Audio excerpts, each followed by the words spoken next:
I'll just say a few words to introduce this panel. I think we've already seen in the first two sessions, yes, some differences, but some themes recur, and they will occur again, I think, in this panel. And I'm really thrilled that Maria Luisa Mendez is chairing this. She's straight off the plane from Santiago in Chile. So thank you so much for making the extra effort to come here today. I first met Maria Luisa 2005. At that point, Maria Luisa was doing a PhD at Birmingham University in the Centre for Contemporary Cultural Studies, which, as many of you will know, is a kind of beacon centre doing critical work on cultural studies. Stuart Hall used to work there, but it was being closed down. I remember you went to, I'm sure you to Birmingham thinking you're in this great place and it's all very exciting with this great tradition of critical scholarship, but in fact you found, in the classic way of a neoliberal university, it was being shut down. So you reached out to me at Manchester, I remember, and saying, and I persuaded you that Manchester was the hit place to come to. And so you came to Manchester, did a PhD there, and it's just, and since came back to Chile, you've become one of the top urban sociologists in South America, but also in the world, and it's really fantastic to see your work flourish. Question of urbanism is something which has been central to my work, and this is going to be a great panel to explore those issues. So over to you. Oh, thank you.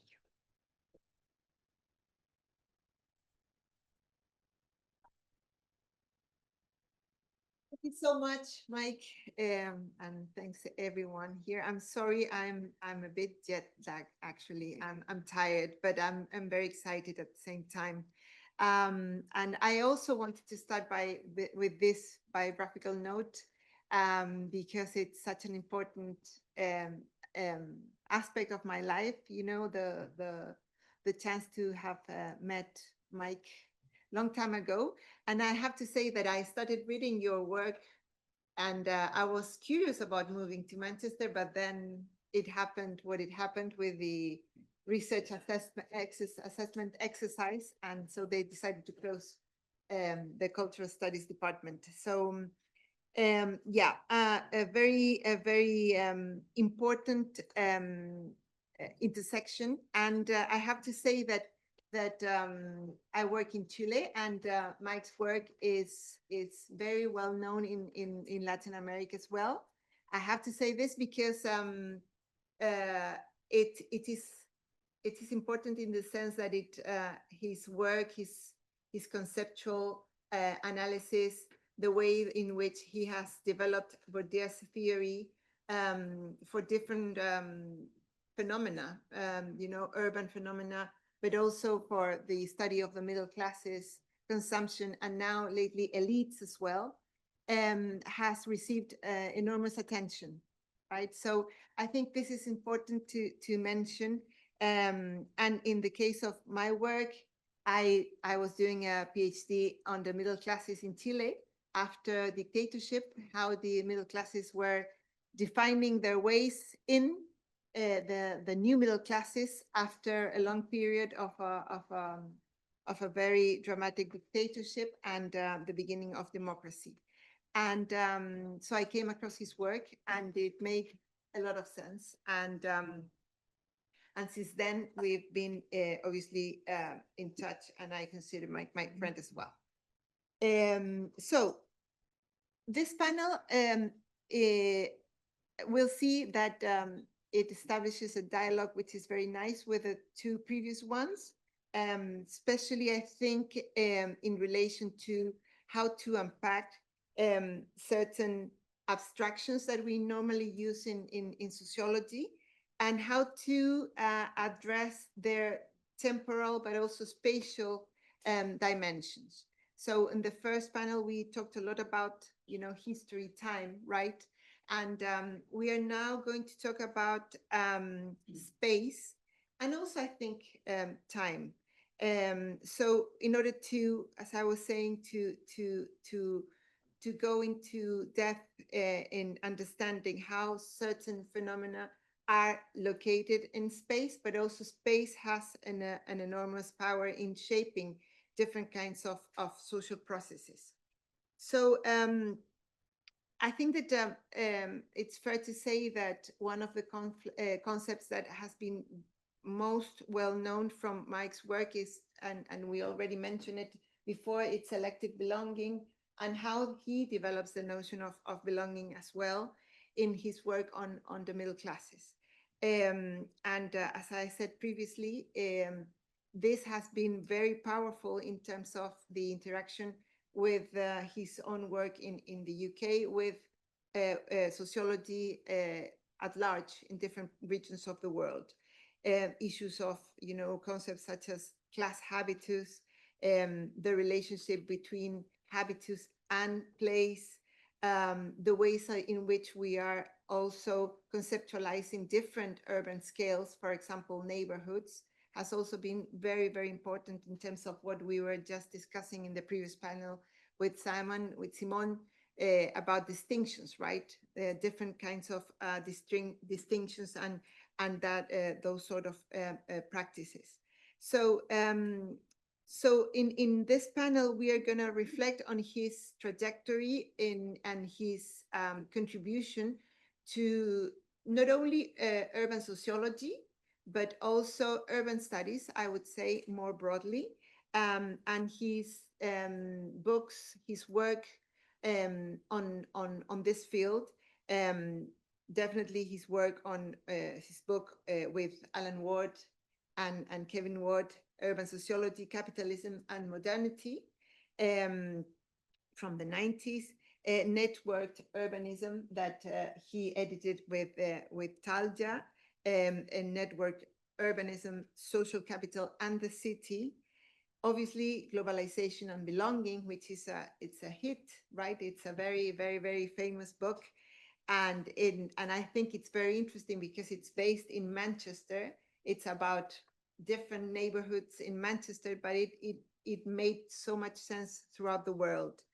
And obviously his latest work from the project on the British Class Survey, and how he also analyzed this enormous survey, all this information in relation to the good reply that you received from the upper middle classes and the elites, and how you also mapped different kinds of elites in different cities, and also their ways of elaborating belonging practices.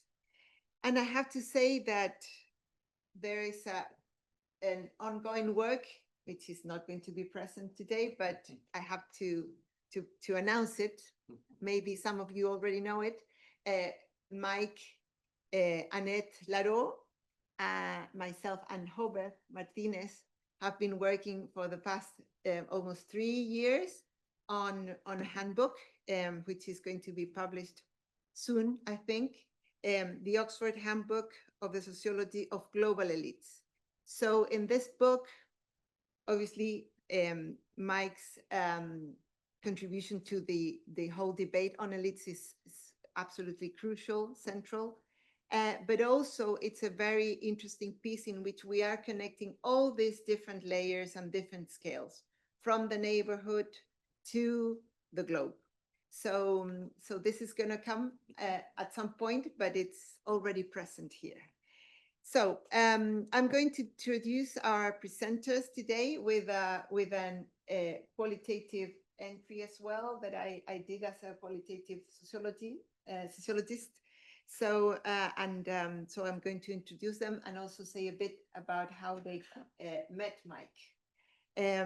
Patrick Legalet, he's going to be Professor Patrick Legalet. It's going to be our first presenter. He's a CNRS research professor at Sciences Po in sociology, political science, and urban studies, particularly in the Center for European Studies and Comparative Politics, and the Urban School. He is co-editor of the European Journal of Sociology, fellow of the British Academy, the Academia Europea, and the French Académie de Technologie. His publications include European Cities, Social Conflicts and Governance, Globalized Minds, Roots in the City, Upper Middle Classes in European Cities, and lately the Routledge Handbook of Global Comparative Urban Studies, which I commented at C21 last year. So Patrick met Mike some time ago when he was a PhD student at Nuffield College, and he wanted to meet Mike because he found Mike someone quite particular in terms of his interests, combining his interest in class, territory, and a historical perspective. And of course, Patrick was also working on the middle classes. You have a background also, you know, very important on the middle classes, and they shared that common interest in culture and the middle classes.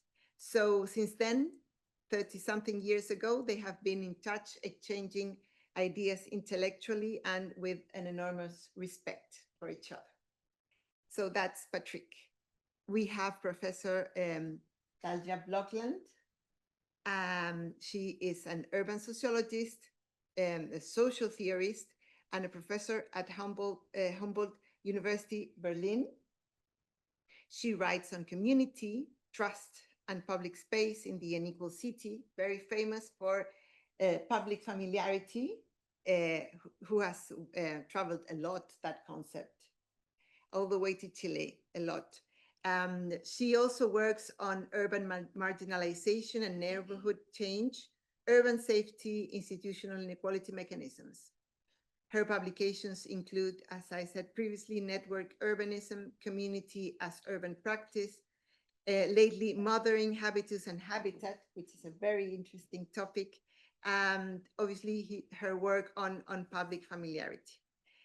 Talja spent time with Mike as a young postdoc of a Dutch foundation, and then she first had a more systematic experience, research experience with Mike, guided by Mike in Manchester, at Manchester University, when Mike was working there, and that was in 2000, late 90s and early 2000s. 1999. So her conversations with Mike have been very inspiring, especially on his take on class and space and Bourdieu's forms of capital, which obviously resulted in their book, Network Urbanism.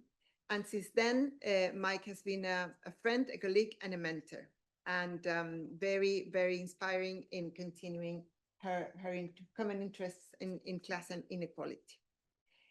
And finally, we have Dr. Shabna Begum.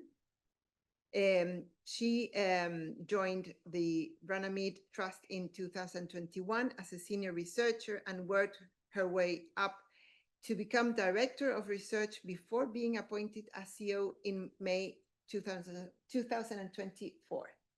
Her work has been at the heart of all the Runnymede Trust's recent projects, including research on police in schools, art curriculum, the cost of living crisis, the experiences of women of color in the workplace, and racism in migration debates.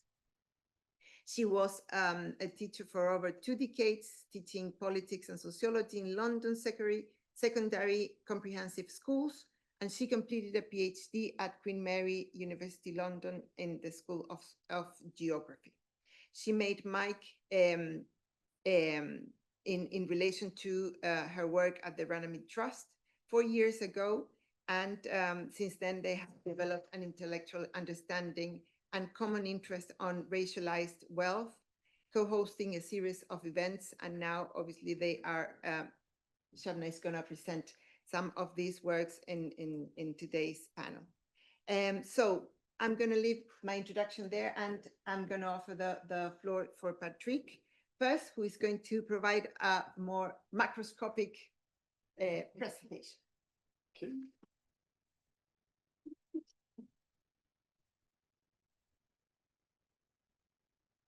Good afternoon. Thank you, Mike, for the invitation. Thank you, Luisa, for this generous introduction. It's an immense pleasure to be here and discuss with all these great people. So really big pleasure to be here. As was mentioned, being a French student in Oxford in the late 80s, I was an exotic spacey. It didn't happen. It didn't exist. And life was not easy, you know. John Gonthorpe was the leader, of course. in sociology. And he told me very clearly at an early stage, you're a French sociologist, so you know nothing about sociology, and you should abandon everything. Bourdieu does not exist. All right, okay. Second, urban sociology is not sociology, so you should do social mobility or you don't stay with me. All right, okay, here we'll do something else. So I find my way and I try to explain a way I met Mike at some point in connections to this element. The way I will organize my talk is to emphasize 3 dimensions, and I want to organize some of the particular contribution of Mike to urban sociology. Very original, very creative, although it was not always central, but always there. And we have been discussed over the years on a number of issues. Number 1, the issue of locality, spatial mobility, and spatial mobility in England, because you realize he's a very English scholar, of course. Coming from France, I could tell you he was very English at that time. Second, rescaling society's globalization and belonging. And third, Bourdieu came to town. Thanks. The first point I want to emphasize is when I started to do research on those issues and on the urban, we are in the 1980s, late 80s. So the idea is we are doing Europe, we see decentralization reform. How can we think about the restructuring of society beyond the nation state? I come from Brittany, the west of France, so I never believe the French university saw figuring. I always saw the limits of Durkheim. So the point was we saw regions, we saw cities, we saw Europe. How do you think about the restructuring of bits of society at different scale and go beyond the myth of the nation state completely encompassing? So that was a question that was at the heart of trying to think about social change. At that time, I was working with some French and Italian when preparing my PhD, and there were 2 major research projects. One was in France called the Locality Studies Project, L'Esprit des Lieux, where sociologists for 20 years did a lot of research in mid-sized towns, small cities, regional cities, and look at middle class from the public sector and low middle class. And they emphasized that the post-68 generation, the most important social change taking place in France, was actually not at the national level, but most of the innovation was taking place within those mid-sized cities with this particular type of middle class from the public sector.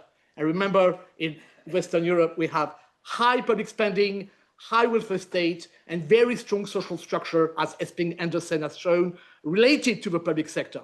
So the social change was the middle class, low middle class from the public sector. By the way, something that Bourdieu did not see at all. So it was not a Bourdieusian. And on Italy, Bagnasco and his group were the formidable sociologists who invented the third Italy model.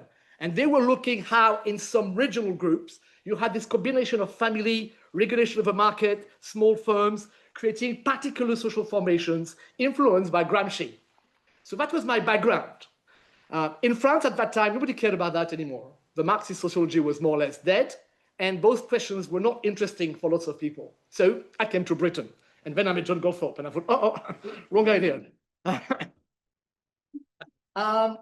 So there were debates on different types of middle classes. There were economic development, territorial regulations. We said territory. At that time, territory didn't mean nothing in England.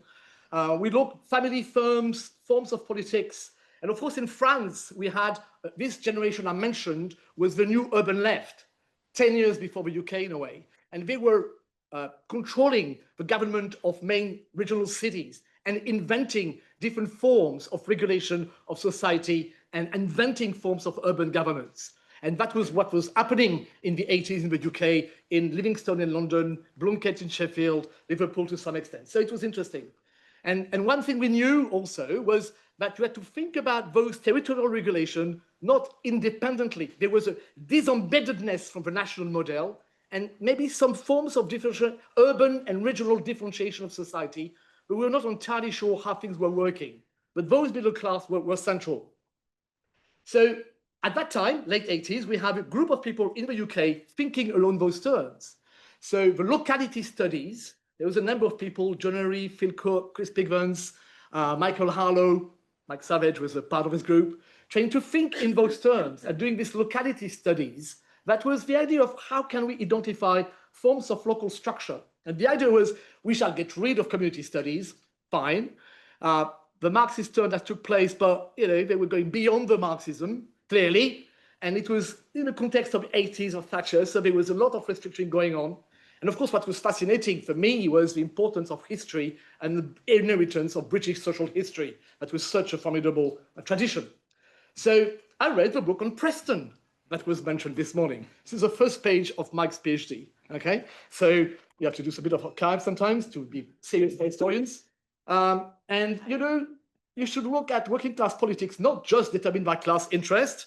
I am not a Marxist anymore, okay? And you have to look at capacity rooted in the local social structure and how does it produce forms of solidarity and organization. So that was the idea. How do you think about some local structure and think about Gramsci, territorial formation, some forms of regulation of society and making of social and political order that would be part of a national society, but more and more differentiated. So that was the intellectual puzzle I was interested. So one day I wrote to Mike and said, hello, I'm coming, you know, I would like to meet you. He looked at me saying, who is this guy? You know, it's just so strange. You have to remember, you young people, how national the world of sociology was. French only look at French, knew nothing except some Americans. But the British knew nothing except the Brits and the Americans. And same thing for the Italians, same thing for the Germans. So, you know, these connections were very rare at that time. You have to remember. So that's why we started to connect and to debate. And then Mike, I was interested in middle class, and Mike started this work on bureaucracy, culture, and property, and all the class debates on middle class. And for me, what was interesting at Nuffield, when I was saying, what about middle class and those public sector people? Because the new urban left in Britain, this is my work in Coventry, was also the same kind of people I'd seen in France. So the comparison was obvious. And I was told, no, we have a service class. That doesn't work. You know, your thing is completely irrelevant. They were not interested at all. But Mike, of course, work was to think about both different elements of property, bureaucracy, culture. And he was, through his analysis of service class, thinking differently about middle class. That was echoing the work I was doing. So it was so interesting. And some of the work on the southeast of England was particularly interesting to understand social mobility and spatial mobility. And that was very new at that time. Again, I love to mock John Goldthorpe. Sorry, ever since I've done that. He was saying, no, there's no such thing as spatial mobility. That just doesn't exist.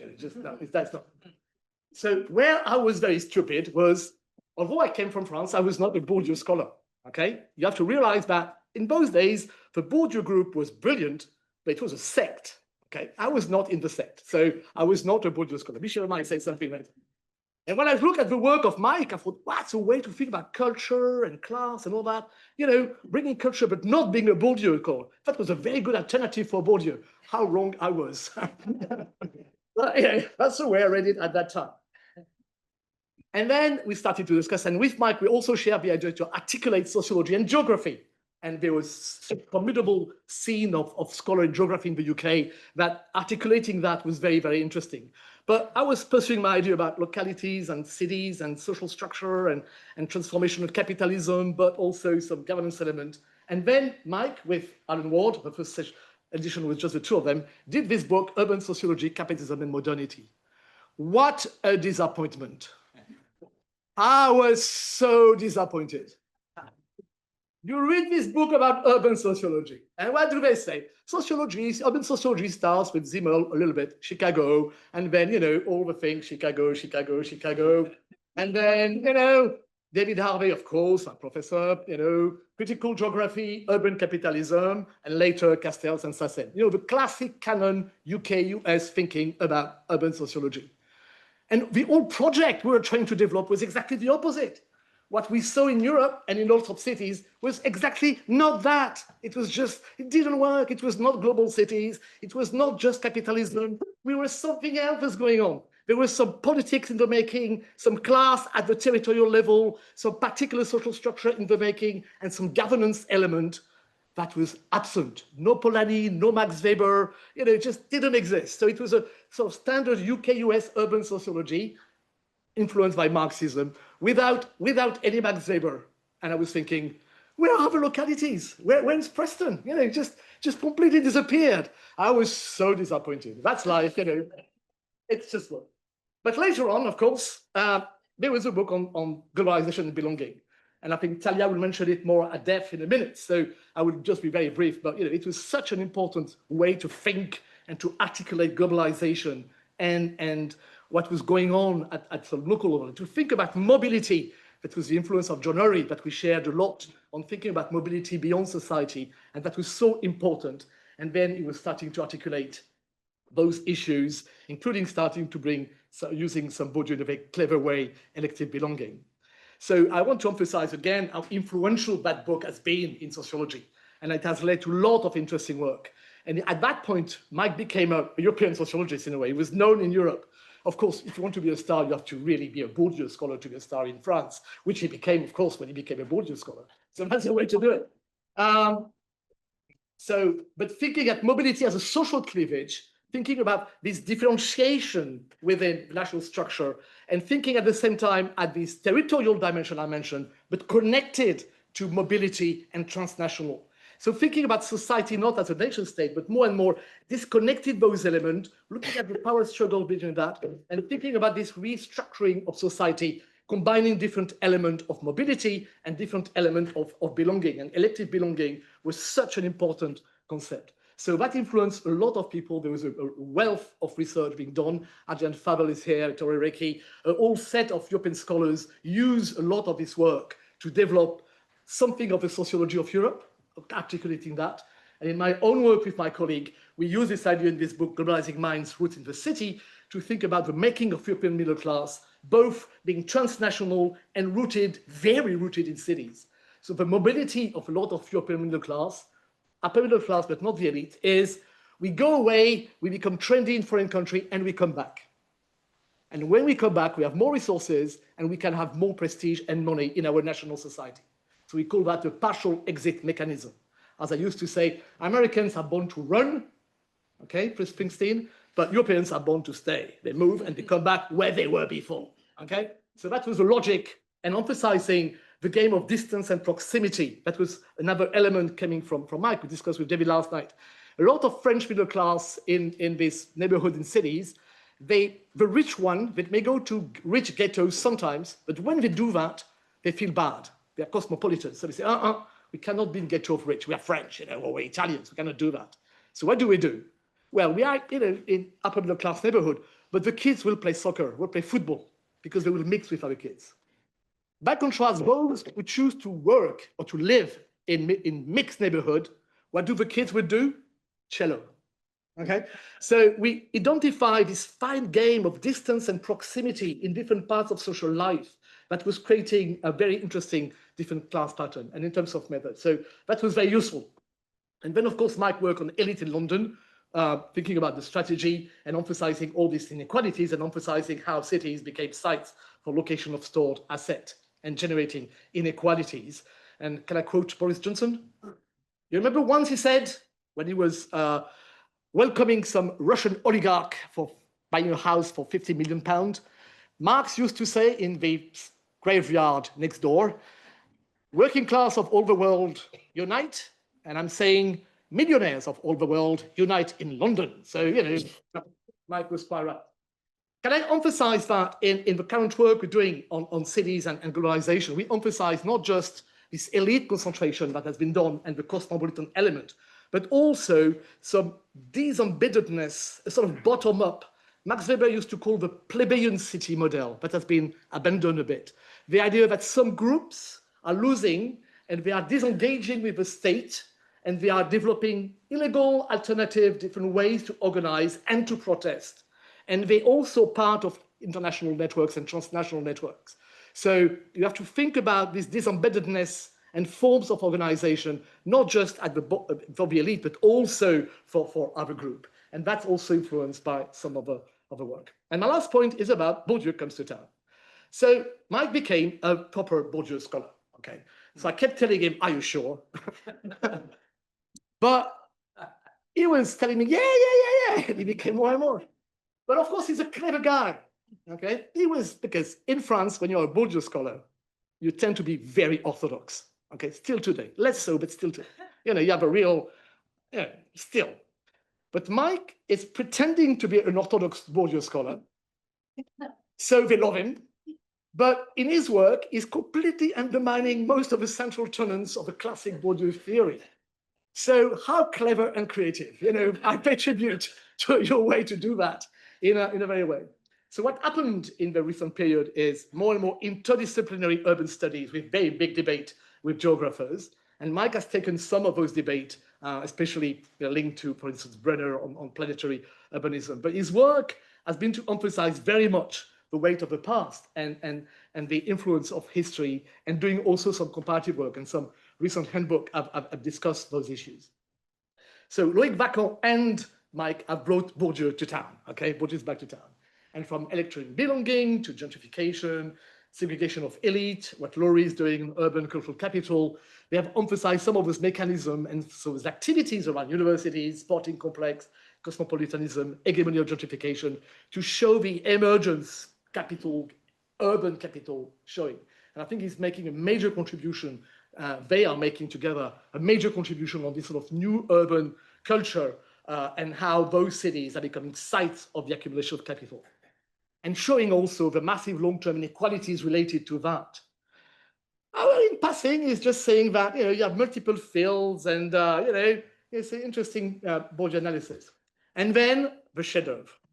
Okay, conceptually, Susie Hall and Mike have written on the urban vortex.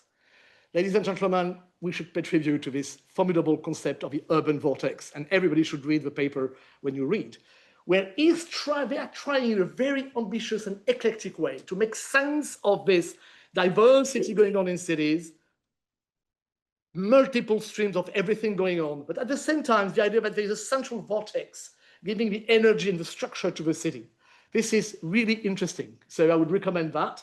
And of course, it's based a lot on Bourdieu emphasizing the transfer between different fields and seeing the logic of dynamics. So they try to make sense of a deeply unstable city. And I like the term, the capricious life worlds of cities. It's interesting, capricious, to define the urban. Just to finish, I would like to emphasize that there are some tensions in the work. Let's say creative tensions, because Mike is a creative scholar, okay? So just for the sake of a debate, let me emphasize to finish 3 creative tensions in the work. Another day I would say contradictions, but yeah, today I say creative tensions. Okay, that's the way to put it. Number one, what is striking in all this recent work is, on the one hand, the emphasis on a sort of hyper-constructivism, with everything being reconstructed, super diversity, super da-da-da-da. But on the other end, we have inheritance from the past, landowners sometimes, power relations, possibly, and reproduction of inequality. And the articulation of it, my Marxist friends call this dialectics, but a dialectics. Sometimes it's convincing, sometimes it's not so convincing. So there is a tension here, which is, and I like the way you use the word field, because you say, well, we have fields, but fields are less important. And of course, in cities, the fields are less structured. So there are lots of overlapping of a field, and you go from one field to the next, and you have transfer. So what's the point of having fields if it's just completely? So some people are conceptualizing weak field. Oh yeah, sure, that helps a lot. Second, the political economy versus the cultural processes, and we have heard already this morning about that, so that was done. And thirdly, this tension between, do we conceptualize the urban, like Neil Brenner, as a sort of planetary urbanism, or do we still think there's something like territory and cities that have some distinctive social and political regulations and agency in organizing society? And I think this tension is still at the heart of some of the work, which is being done. So I think those tensions are interesting, and I will not do that. But in my own work in Paris and London, we are playing on that, on French in London and English in Paris, on housing, on public policy. In a way, that's the last one. In a way, what is maybe, I would think, has been the main points of difference the way we think is, of course, Max Weber. In a way, I always find it difficult to think about urban cultural processes going on and on and on. And in a recent paper, Mike Savage has, and with 3 colleagues, comparing 4 localities and poverty and rich, at the conclusion of the paper saying, well, maybe we should look at mediating rules, maybe institutions, possibly. And then suddenly you think, interesting to think about all these cultural processes to explain the transformation of cities and economic processes, but no politics, yes, but no state, no government, no public policy. And of course, from a European point of view, this is central to understand what is going on. So you do a sort of sociological political economy of cities, but not just a sociology of cities emphasizing those cultural processes. So that's my discussion with Mike for quite a long time. And he thinks I'm an old-style barbarian, comparative barbarian, and that's fine. Thank you very much.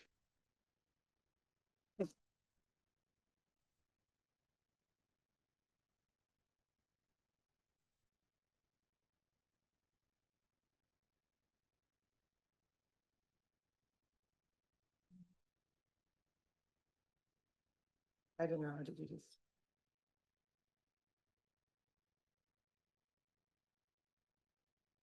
There we go. That's a sure.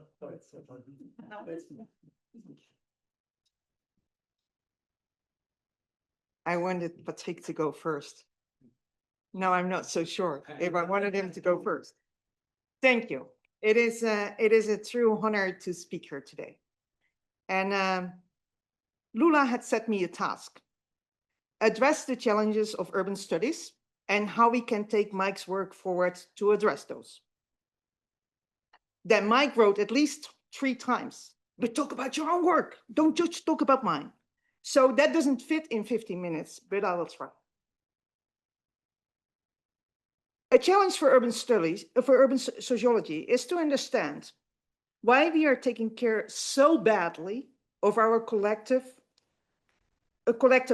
of the obvious crisis: ecological crisis, humanitarian crisis, democratic crisis, health crisis, whatever kind of crisis. Where we need to pull together to face big challenges, politics show us apart more than together, and relegating the unwanted and illegalized to gray spaces, flanked by talk of crime and fear-mongering. Hate crimes increase, trust in media shifts towards bubbles, and political scientists report again that trust in our governments and our political parties declines since 30 years. All this in cities of instability with an urban vortex. The anti-establishment, as Mike wrote with others, the anti-establishment field, as Mike wrote with others, does not follow class lines. So we can't even say that low social capital makes us distrustful as we did 20 years ago. Wasn't the idea that when we trusted each other more and smooshed enough, and in our bowling leagues with our mates, we would upscale this trust to some broader trust? That didn't work. We didn't lose trust in personal ties. Friendships remained. During the pandemic, we spent more time in our neighborhoods, not talking with the neighbors, but talking on our phones. We came to practice communities in comforting third spaces, libraries, coffee shops, and other sites of conviviality. I've argued in my work in Berlin and Rotterdam that our sense that others out there have our backs when we need it can develop even in fluid encounters. Scholarship on encounters, public space, and conviviality suggested that under the right conditions, we'll be nice to each other. Following Doreen Massey, this literature hangs on the idea that the chances of space may set us down next to the unexpected neighbor. Earlier, the anthropologist Olaf Hannertz remarked that rubbing shoulders in the city, we catch bits of each other's everyday life, and hidden in those ideas of thrown togetherness is some extended version of the contact hypothesis. But since the class-based staying at home of the pandemic, that didn't quite bounce back, and having read more now on how middle classes seclude themselves in the context of discourses of crime and fear in Sao Paulo, where I spent some time, I think we need to look at seclusion more and differently. Apps of organizing life reduce the necessity to leave our house. With a credit card, an address, the skills to navigate, what is it called? Two-way security identification or something, or Zoom meetings, or just internet access. If you have that, then you don't have to leave your house. What does this do to public life? When I studied sociology, we naively thought that with the right access to cultural and social capital, anybody could become more equal and the city more just. The state would help. While Mike had already started to write about the exclusionary mechanisms of British middle class in the 1990s, those studying ghettoization in Europe thought that the US American ghettos were just another level of their racism, and that the care of the state would prevent us from getting American situations. That discussion dried up for many reasons that I won't address. But one reason, we gradually understood that the question wasn't how people lived in ghettos, but how those in other areas lived, producing social closure that was not at all only about housing or, in Tim Butler's work, about education. Mike wrote in 1993 that cities are not just case study sites. Class formation is spatial. And in his plea that Patrick just talked about, to bring Bourdieu's ideas of fields into urban studies, he urged us to ask what mechanisms make some people move more freely in fields than others. More freely. To the extent that this is spatial, I would like to add, we should also look at the mechanisms that make people more freely than others to choose not to move, not to go out at all, not to be in the city, not to rub shoulders, not to step over trash, not to smell something disgusting, not to find a dead body, not to be near the bodies of unknown people whom they may have learned to try to avoid in their socialization. Learned to distrust from the outset. In social rather than residential segregation, something seems to be changing.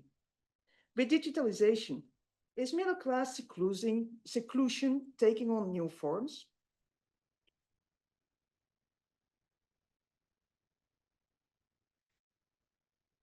Four aspects of Mike's work help to bring this further. Class is culture, we did that. The spatiality of class is re-territorialization.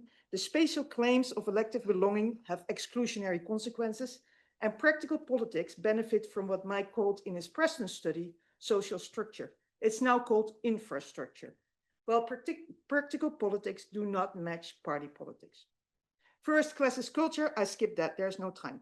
Essential at the time though, by now, which is now an open door. It's a wide open door that class is culture, and yet it's a door that we have to keep open. So I'm reminding us. Re-territorialization, which Mike developed in the context of his famous concept of elective belonging, added space to class. At the end of the 1990s, Mike and I talked about cultural capital and social capital in urban inequalities. And I continued on the spatiality of social capital, and Mike moved on with the cultural idea of re-territorialization. And I quote, issues of residential mobility and the attachment to place, he wrote, are profoundly important for understanding the meaning of contemporary inequality, especially its cultural and symbolic aspects, as people jostle with each other in their search for homes and territories. With elective belonging, and here's the definition, Mike argued that it relates to other places. It is a choice, it's a comparison. And I think that helped many of us grappling with empirical stuff.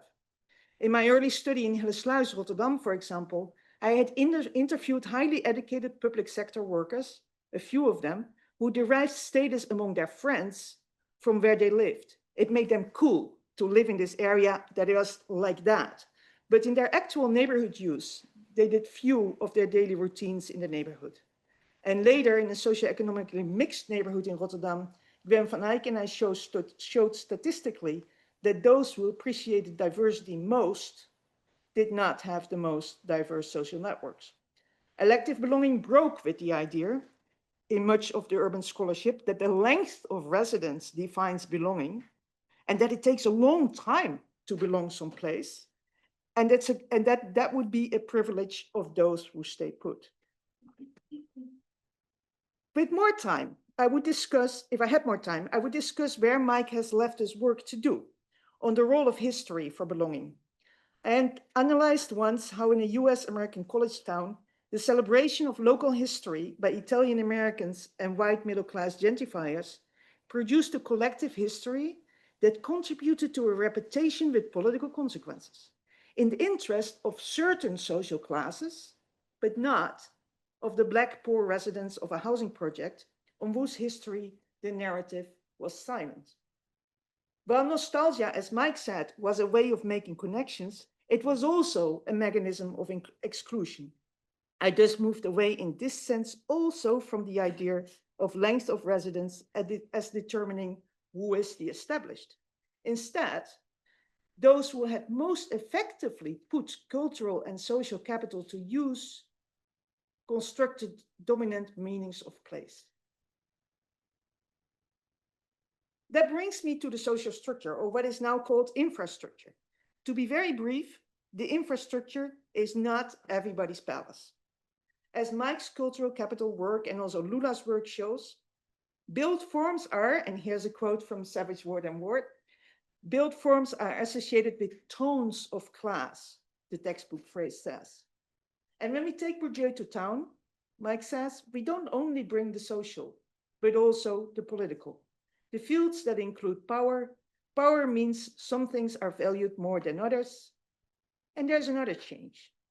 You may recall that one of the questions in Mike's Preston study, although I'm a little scared to talk about this now because other people know this study way more better than I do. But what I picked up from Mike's Preston study was the way why the Labour Party had so much trouble getting the workers of Preston to understand that they were their party. Well, their networks were nationally organized through unions, and only when they started connecting to the infrastructures in Preston's neighborhoods did they win. What else seemed relevant to me was the role of middle classes in those local structures. And this echoes with what Doc Ray wrote in the book that I edited with Mike, that middle classes were historically what he called stuck in thick urbanity. Not everything was there for everybody, but there was no way of doing anything but by getting out. Leave your house, go to town.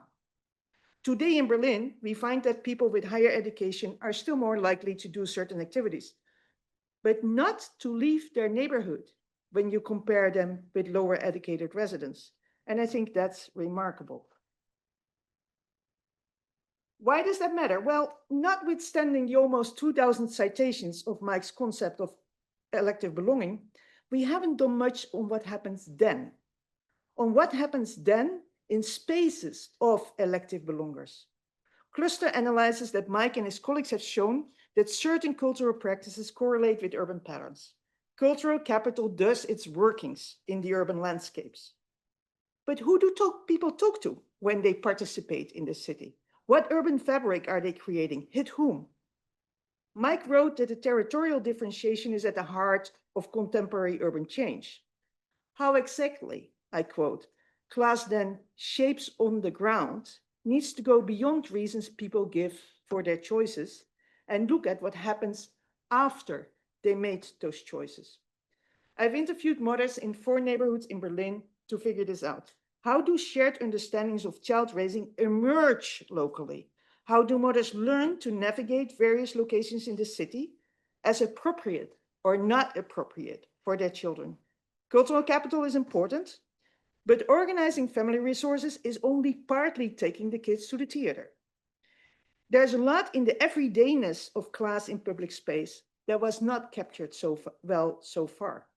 And here's one quote of a mother using a class marker that where she lives, she does not have to worry with whom her children play. And here's another one, it's a little long, one of many accounts of mothers explaining why they prefer to stay away from certain infrastructures. This is not a new finding. But what went missing in studies on belonging, I think, is the connection of the broader historical and politically racialized. When women organized lives for their children, they're also relating to a larger class, gender, and race-based ideology of mothering. I'm trying to show in current work how mothering ideology is linked to varying narratives of place through the specific practices of moms. Phew, that's a lot for 15 minutes. So let me try and tie a few things together. First, I observed an inward orientation of various classes, not only in the cultural stuff that Mike was interested in, but in mundane daily routines. I've claimed that digitalization increases the freedom of middle and upper middle classes to organize resources without urban discomfort. And I've talked about how the politics of space of elective belonging is at odds with the public lives of cities, with, in Dori Massey's words, a chance of space. What we haven't touched, but need to, these middle classes do so while depending on invisible people guarding and servicing their comfort zones. And the locations of the people that do these things tend to be in what Yiftachel described as the urban gray zones. Mike wrote, "We are inextricably thrown into a landscape from which one has no choice but to battle for position. The cultural engaged middle classes are highly vested in their place of residence, which they have actively chosen and has great symbolic meaning." Right. The question arises, are others still thrown in the same landscape? My final thoughts. When Isaac came to Trump voter Kenneth in his town and took the waitress Carol, Kenneth told the New York Times that he didn't vote for this. I think of this as this difference of formal politics and practical politics. Kenneth wanted politics against the world's problems into which he had been socialized on his phone, his television, his internet. Problems that maybe made him distrust politics. Kenneth didn't want to get rid of Carol. It never occurred to Kenneth that Carol would be subjected to the border regimes that affect people in gray spaces, who service food, deliver our online shopping. We should recognize their presence. They don't belong electively, nor do they dwell like the good old white British working class. Spatial politics of elective belonging find expression in inward orientations that are at odds with an urban public life of the gray zones. But middle-class urbanites depend increasingly on invisible providers that deliver, clean, guard, and service their comfort zones. Now, social media gives us profiles, likes, and emojis. Is that the right way?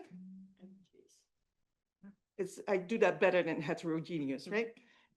Without being, so they give us this emoji. From the comfort of our sofa, we can mark that we're standing by. You know how you change the color every time there's a disaster. We're standing by global sufferings, but without being a bystander in bodily physical presence. Carol poured Kenneth coffee in the diner. Doing our lives digitally reduces a potential environment, to use Herbert Gant's term, of standing by Carol long before they're coming after her. So I end with repeating Mike's words. It is important to be clear about the different kinds of social ethics embedded in forms of belonging. Elective belonging, he wrote, is allied with a possessive concern over place. By contrast, those who articulate dwelling give accounts of being thrown into place. To the extent that they are thrown apart into gray spaces of hostels, shared rooms, abandoned buildings, shelters, refugee and detention centers and the like, except for the detention centers, from where they get on their bikes to bring you your dinner because you wanted more comfort than the city, I think elective belonging is reaching a new stage. Thank you.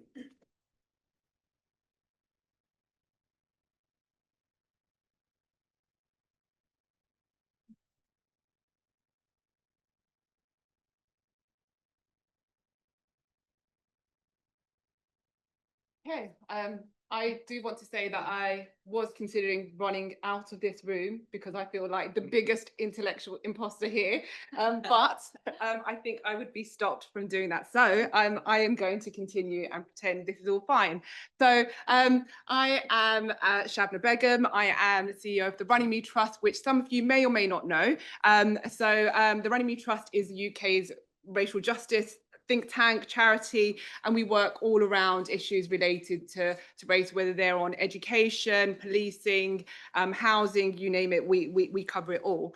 And I came into contact with Mike through my work there. But the other connection between myself and Mike is the work that I did to get into the Runnymede Trust, which was the work that I did that Lula mentioned at Queen Mary University. So prior to arriving at Runnymede Trust, I did a PhD quite recently. So this was like 20 years after I'd last been to university. University looked and felt very different.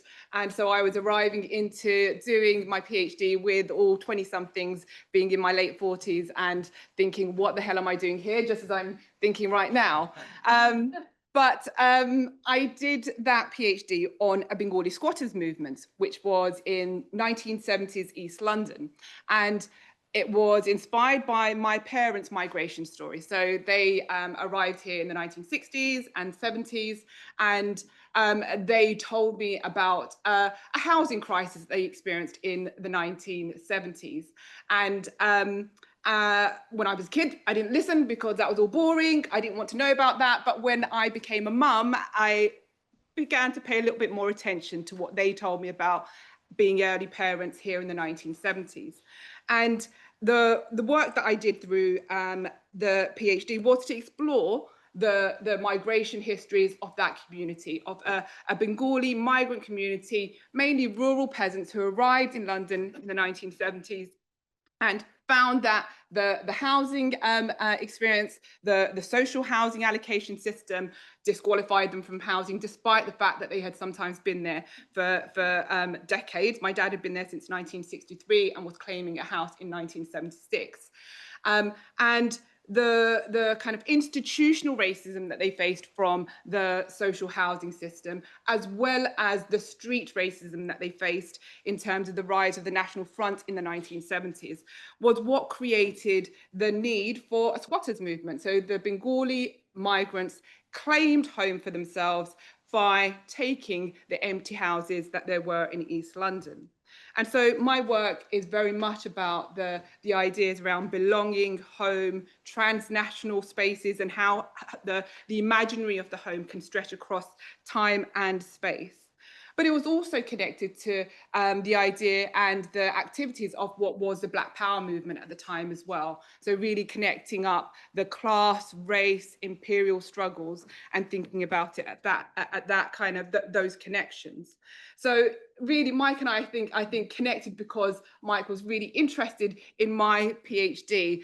And now, given what I'm hearing, all of this, I'm like, God, how has he got time to be interested in that teeny tiny little bit of work? But he was, and we kind of engaged on that level.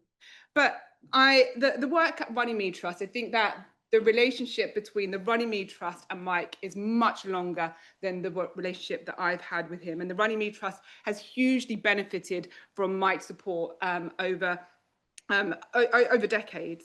And so coming back to the Runnymede Trust as a think tank, like I said, we do work across everything from migration, climate justice, art education, and policing. And Mike's scholarship has really helped to shape some of the work that we've done more recently around wealth and poverty. We've traditionally looked at poverty because I think that for those of you who know, here in the UK, but replicated in all of our kind of countries that we're arriving from, there are deeply racialized wealth inequalities. And the kind of matrix of poverty, whether we're thinking about relative poverty, deep poverty, or destitution, are always marked by those racialized differences. And the Runnymede Trust have done a lot of work looking at poverty and analysing poverty. But what we're also interested in, and this is where Mike's work has come in to kind of help support our intellectual understanding and the policy influencing work that we do, is really to think about wealth inequality and to think about the racialized nature of that. And for us, we did a study just before COVID. So it was published during COVID called The Colour of Money. And in that report, we looked at the racialized distribution of wealth. And we looked at the fact that for every £1 of white British wealth, Pakistani households have around 50p, Black Caribbean households have around 20p, and Black African and Bangladeshi households have around 10p. Now, that racialized distribution of wealth is something that we're revisiting. So we're looking at that now. That was 5 years ago, and we're hoping to reanalyze some of those stats and to publish later on this autumn. And in doing that, what we're working with both Mike and colleagues within the team to really look at what's changed, if anything. But one of the things that I wanted to highlight was that when we published that report, for us at the Runnymede Trust, that was the COVID had just started, and we had all of these explainers of why it was that you had such stark disproportionalities in the mortality rates, particularly in that first wave. And there were all these genetic explainers and the lack of vitamin D. And actually what it came down to was it was those racialized wealth inequalities that were playing themselves out in those health experiences and outcomes. And it wasn't vitamin D, it was the labor market inequalities, it was the housing conditions that people lived in, those deep structural inequalities. But what was happening at the same time as well was we had a government report that came out, which was called the Commission on Racial and Ethnic Disparities. And that report, we had COVID, we had these mortality rates which exposed those structural inequalities, and we had a government report which claimed that actually institutional racism did not exist in the UK, and that the biggest barrier to ethnic minority progress and social mobility was actually our own fatalistic narratives, and we just needed to kind of just be a bit more positive, because that we could solve our wealth inequalities just by having a positive attitude toward them. So we have had a really challenging political context where the arguments around racial wealth inequalities have been really unwelcome, challenged and disputed. And so it's really important when we have academics like Mike, with his stature, with his scholarship, really backing the kind of work that we do, to say that the evidence just simply doesn't corroborate what you're saying. And so I think that the colleagues here have talked about Mike's contribution at that intellectual level. For us, it's made a real difference in terms of how we engage with the work that we do and shifting the conversation. We've picked this up more recently. So we just this week published a report with Mike and colleagues who are here in this room as well. So Asiri Bukata, Mina, who's here as well, and Adele, who's not here. So we published a report, and the public events on this is next week on Tuesday. And in that report, again, we highlight the racialized wealth disparities that exist. In particular, this report picks up the historical trajectories that have underpinned the wealth patterns that exist today.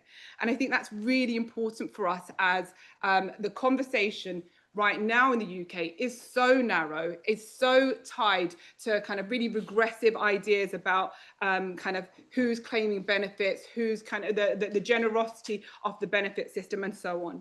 And actually, we are ignoring some of these deep-seated structural inequalities that are underpinned by imperial and colonial legacies. And so this report picks that up, those deep-seated inequalities and how they play out in the wealth assets that people enjoy, and argues in fact that actually we think that those wealth inequalities are intensifying.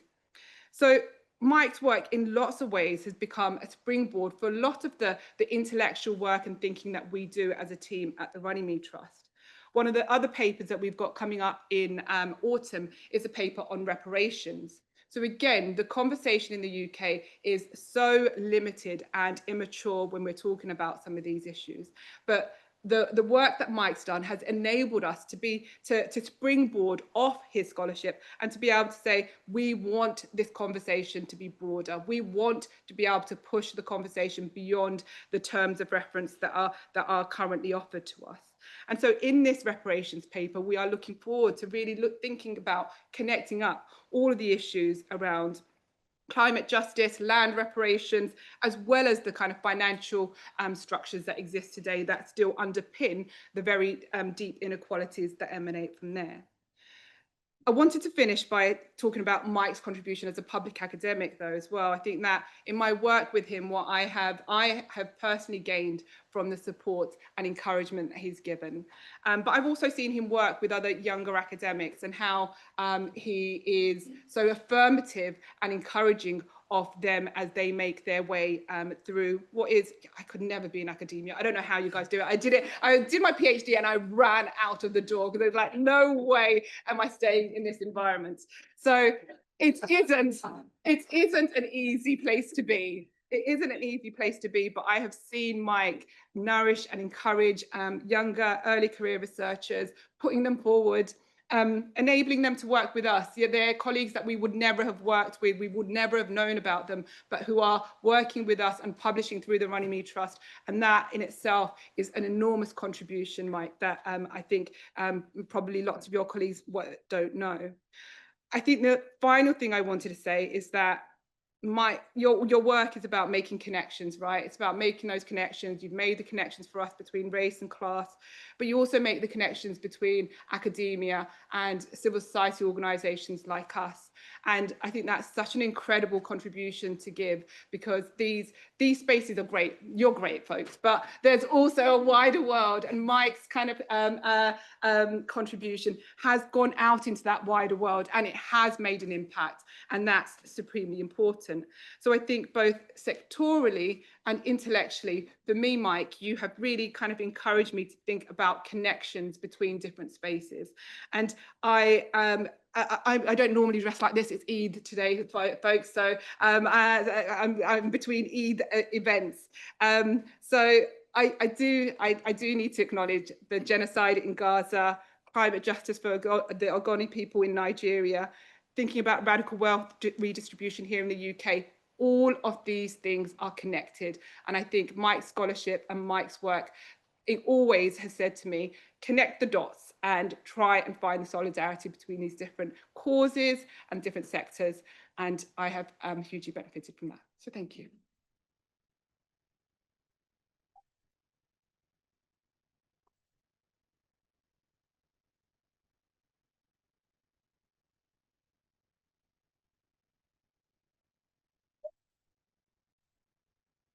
Thank you so much for these wonderful presentations. We've got a few minutes for questions and comments. So the floor is yours. Who would like to start?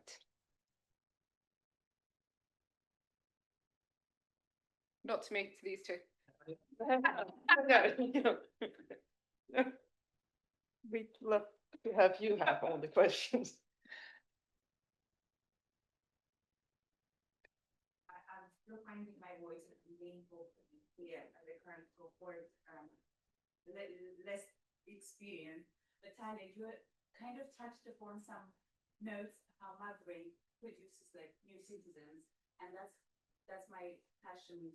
How post-country and ethnic background kind of exist, and what responsibility do we carry when the new citizens are born post-countries, and also how it's not always addressed migration in the motherhood as a field from to field, and they usually start with as a distinct kind of field, and how that urban, rural, and cultural practical kind of talks to all these topics, but somehow doesn't exist in papers, or maybe I'm not just finding the right ones.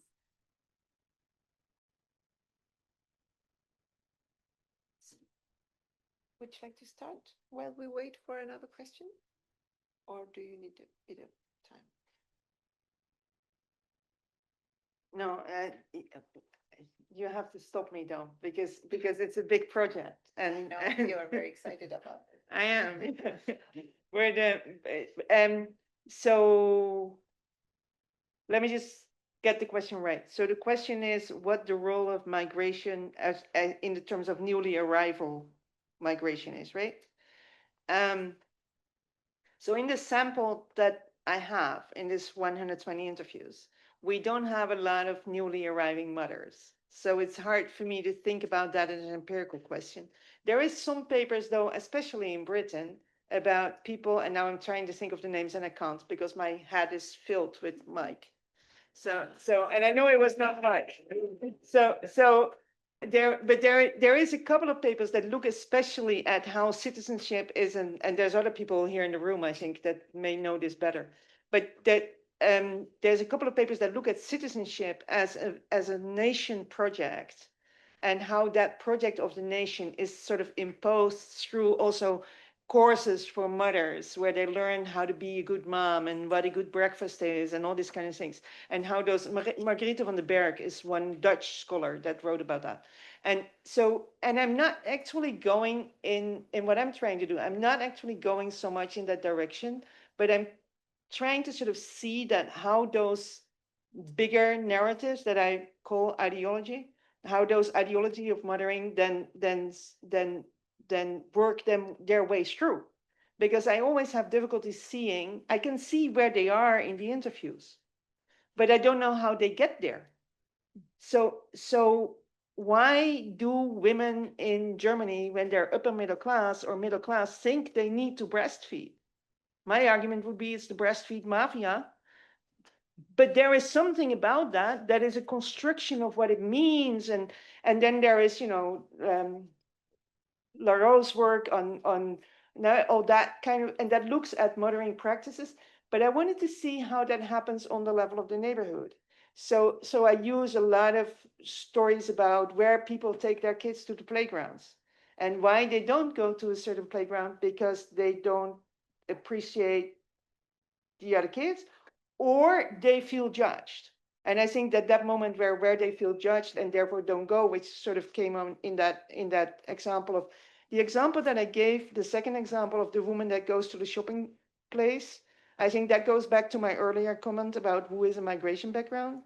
She self-identifies as a Muslim, and she self-identifies in the interview as a Turkish person.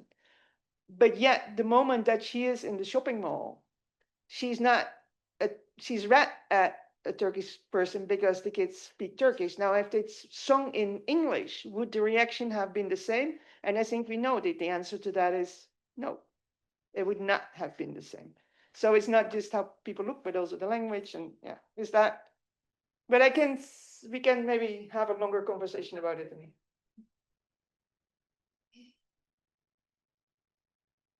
Yes, please.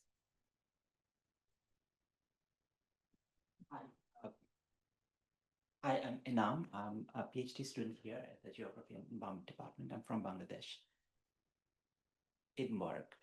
So about connecting the dots. So we can theoretically, thematically connect the dots, but sometimes when people move between spaces, they connect the dots like physically. They go through experiences.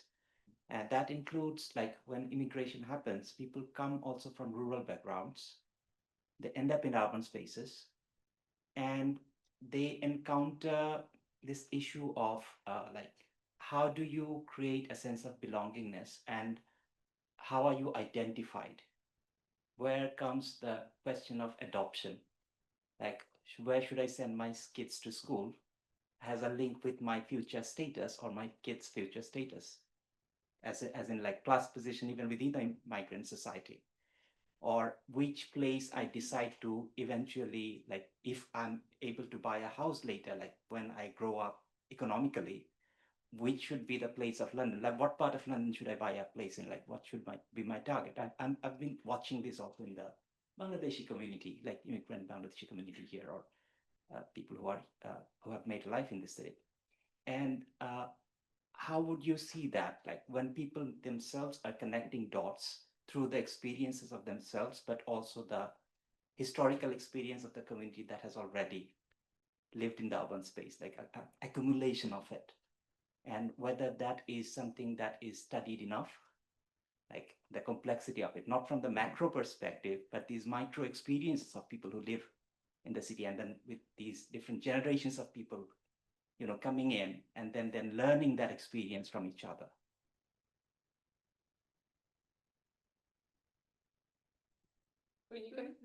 Well, I can start. I don't know if I can answer the question, but I certainly, I think that's such an interesting perspective. Is that kind of that deeply personal experience for all of those different kind of experiences that you're describing.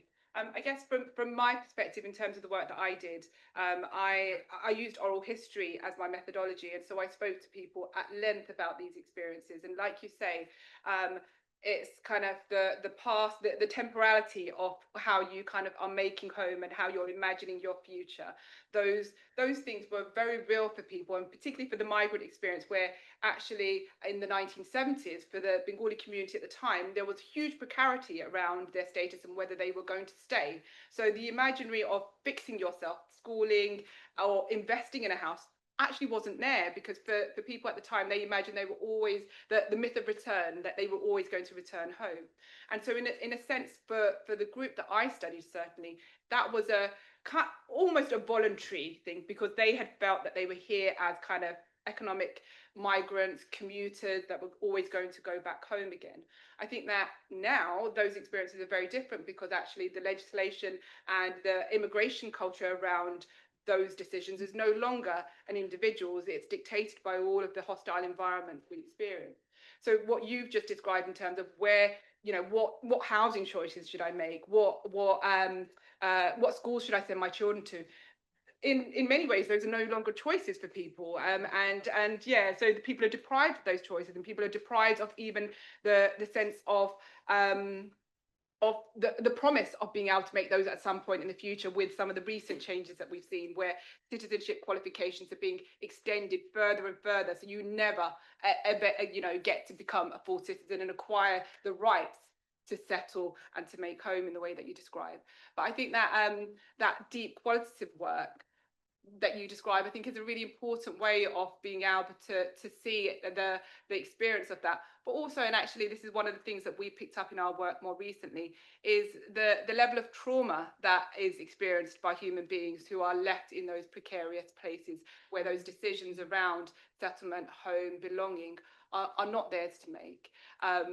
So I don't know how much of that work is being done, but that my work certainly went from that qualitative, deeply personal, individual experience place, and I thought it was a beautiful way to explore some of those dynamics and issues that you described. Maybe just one small addition to that, taking the urban sociology hat from the work that has been done, but also in the US, but at least in the countries I know in Europe. Two things. Number one, a lot of this was also explained in terms of cultural capital or economic capital. Okay? And in the work they've been doing, the family networks is far, far, far more important at every level, social level. So if you look at urban sociology, a lot of people just forget that family matters sometimes. And we see very often that some of those choices are really explained by not just the individual family and its children, but networks, but familial networks, much more than community networks. So the family as a central unit of what explains some of those transformations. The second factor I would emphasize is that a lot of those choices are constrained. And so you really need to take into account, as was mentioned this morning, some legal and institutional dimensions. Because what is striking when we do some of the interviews is that some of the people, the new migrants coming in, they know much, much better than the supposedly local population, how they suffer some of the rules, or the police, or the access, or the rules to have access to housing.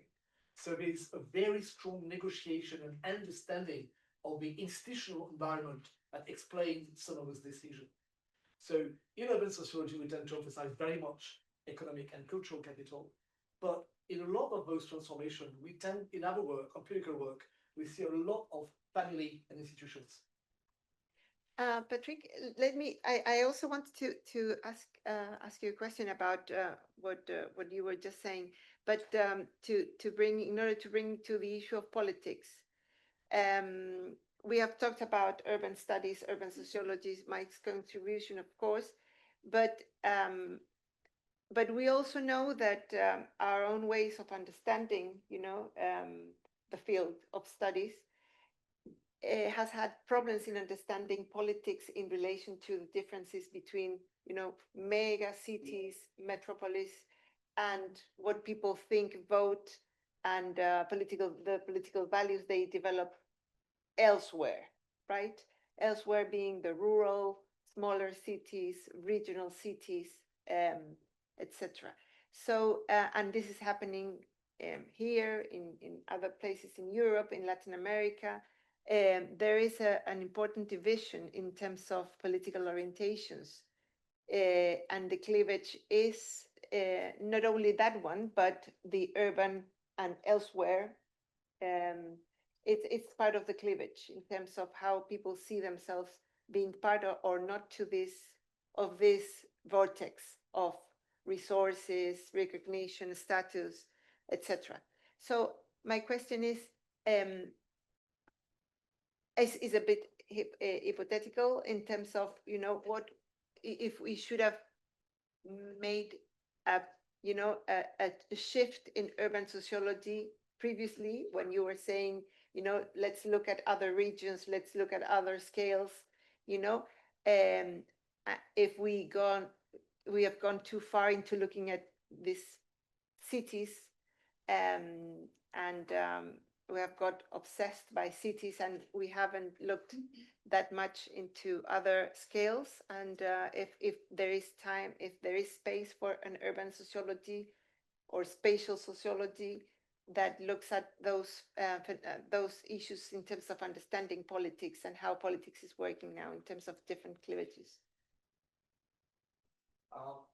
Very briefly, because there are wagons of papers being published exactly on this at the moment in political sociology. So it's a major issue, and lots of people are trying to make sense of all that, but it's still not completely consolidated. Let me make two small points. Number one, Mike has been doing a lot of interesting work on politics connected to all those issues. So this is something that should be emphasized. Second, I would like to emphasize the fact that when you look at politics in the sense of electoral competition, and not in the wide sense of participation, what we show in a number of surveys and in a number of research is that the more you have public policies, you know, one of the big transformation of the last 25 years is what I would call the governmentalization of the urban.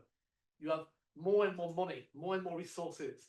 Not always good, okay? It's not because you have a lot of money spent that's good. It could be policing, exclusion, predatory, okay?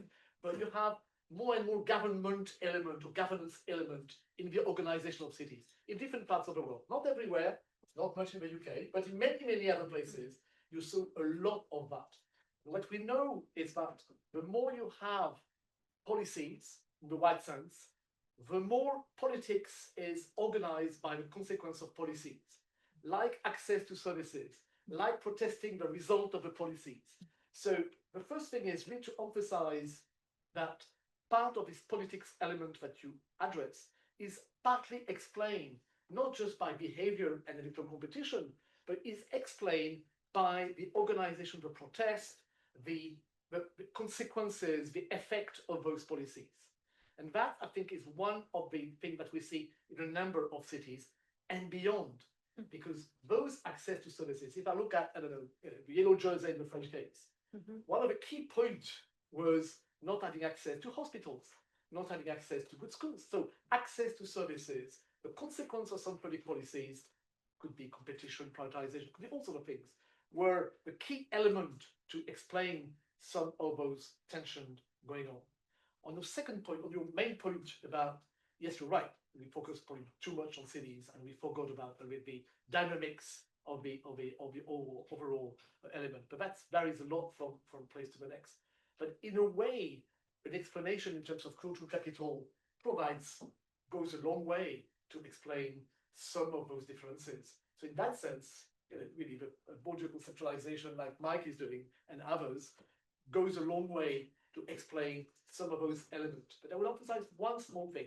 One of the research we're doing at the moment in several European cities and territories, the urban region and not just the city, we show that the people who are the more anti-European and the more national, at the same time are the more local and anti-urban. So there's a real cleavage in the making. So there's a group of people who they want their neighborhood or their local village or their small town, and they don't want to have nothing to do with anything else. And they are the same people that are very national in their orientation and thinking and completely opposed to the EU. So that indicates that on top of what you're mentioning is a real cleavage in the sense of ROCAM, which is really structuring more and more what happens in lots of European countries. And understanding the dynamics of that is in part explained by some cultural capital, but not only. There's a very strong element. You know, remember the Brexit vote? There was also a lot of upper middle class voting for Brexit. And it's not a question of just cultural capital. It's also other things taking place. And in the French case, we see that relatively rich small towns doing quite well in all sorts of ways with high level of social capital. They don't, they are really part of those people, local and national and anti-urban and European. So there's something being more and more structured in all these ways that I still has, but political sociologists are doing a lot of work, doing all sorts of research about that. Thank you. Mike. I'm not sure how much time we got, but very quickly, it's because this great conversation. Thank you. I mean, and it made me think of this kind of issue of it's also something we did in the previous session about kind of Britain and Empire and what does it mean to really think out through, rather than just refer to it. There's if we look at the American politics, it's disasters over US politics. One of the things that strikes me very anecdotally is Elon Musk, the South African immigrant to the US. Because he's part of that white Anglo imperial formation, I don't think he has imposter syndrome. He seems to me, and you can correct me if I'm wrong, but he seems to me to be completely able to operate on the American stage without any sense of I'm an immigrant here, and I need to watch that. And it's quite an instance of what Patrick was saying. Thank you very much for your reflections on European sociology, but of course Britain is a very ambiguous place in Europe, as we all know.